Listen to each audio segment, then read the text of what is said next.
Мысалға қазір жастардың арасында кең таралған кез келген адамнан барып Қайрат Жолдыбай деп сұрасаңыз, кемел адам жазған ба деп сұрайды сізден.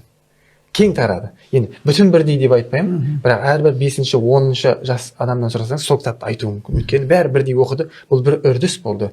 Оның таралымын білесіз, соншалықты көп шықты. Сондай, сол сияқты тағы да қандай кітап болсын, сондай бір өте бір маңызды мәселелерді қозғайтын, адамға ой қалдыратын кино болсын, нені айтар едіңіздер сіздер? Қарапайым тілмен жазылған шығармалардан тәжік бар ғой, Саидмұрат Давлатовтың кітаптары өте простой тілмен жазылады. Бірақ мен сонан бәрінен де жоғары қояр едім. Тағы да айналып кеткен кезінде Абайдың өзі қара сөзі мен өлеңдері бар. Кішкентай ғана кітап. Соны дұрыстап зерттеп оқу керек секілді. Олардың сыртында біз өзіміздің ұлттық құндылығымызды, ұлттық ерекшеліктерімізді жоғалтпауымыз керек қой. Кеше мысалы Тоқаевтың өзі күшті бір сөз айтты. Құдай тарапынан берілген біздің тіліміз деді. Біз бұны жоғалта алмаймыз.